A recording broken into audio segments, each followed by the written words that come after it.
After this, there was a feast of the Jews, and Jesus went up to Jerusalem. Now there is in Jerusalem by the sheep gate a pool in Aramaic called Bethsaida, which has 5 roof colonnades. In this lay a multitude of invalids, blind, lame, and paralyzed.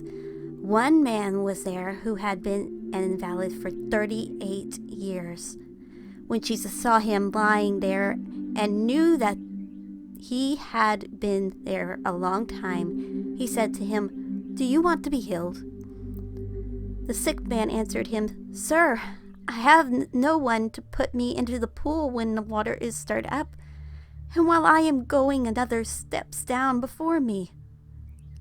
Jesus said to him, "Get up, take up your bed, and walk."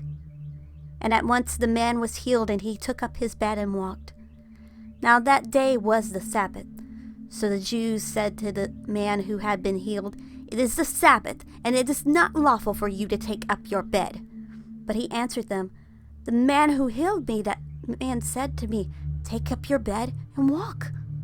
And they asked, "Who is the man who said to you, 'Take up your bed and walk'?" Now the man who had been healed did not know who it was, for Jesus had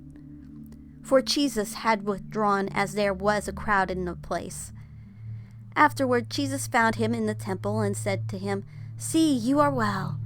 Sin no more, that nothing worse may happen to you." The man went away and told the Jews that it was Jesus who had healed him. And this was why the Jews were persecuting Jesus, because he was doing these things on the Sabbath. But Jesus answered them, "My Father is working until now, and I am working." This was why the Jews were seeking all the more to kill him, because not only was he breaking the Sabbath, but he was even calling God his own Father, making himself equal with God. So Jesus said to them, "Truly, truly, I say to you, the Son can do nothing of his own accord, but only that what he sees the Father doing. For whatever the Father does, that the Son does likewise. For the Father loves the Son, and shows him all that he himself is doing. And greater works than these will he show him, so that you may marvel. For as the Father raises the dead and gives them life, so also the Son gives life to whom he will. For the Father judges no one, but has given all judgment to the Son, that all may honor the Son, just as they honor the Father. Whoever does not honor the Son does not honor the Father who sent him. Truly, truly, I say to you, whoever hears my word and believes him who sent me has eternal life. He does not come into judgment, but has passed from death to life.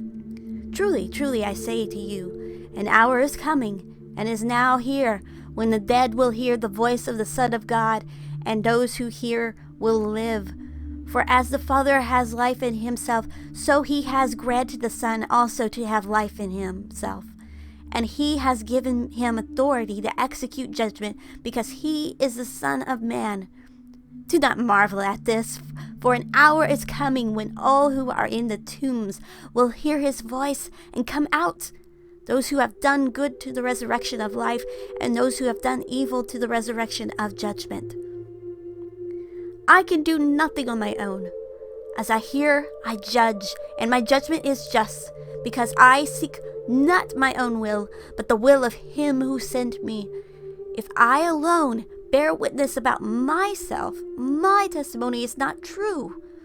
There is another who bears witness about me, and I know that the testimony that he bears about me is true. You sent to John, and he was borne witness to the truth. Not that the testimony that I receive is from men, but I say these things so that you may be saved. He was a burning and shining lamp, and you were willing to rejoice for a while in his light. But the testimony that I have is greater than that of John. For the works that the Father has given to me to accomplish, the very works that I am doing, bear witness about me that the Father has sent me. And the Father who sent me has himself borne witness about me. His voice you have never heard, his form you have never seen, and you do not have this word abiding in you, for you do not believe the one who has sent you. You search the scriptures because you think that in them you have eternal life, and it is they that bear witness about me. Yet you refuse to come to me that you may have life. I do not receive glory from people, but I know that you do not have the love of God within you. I have come in my Father's name, and you do not receive me. If another comes in his own name, you will receive him. How can you believe when you receive glory from one another and do not seek the glory that comes from the only God? Do not think that I will accuse you to the Father. There is one who accuses you, Moses, on whom you have set your hope. For if you believed Moses, you would believe me, for he wrote of me. But if you do not believe his writings, how will you believe my words?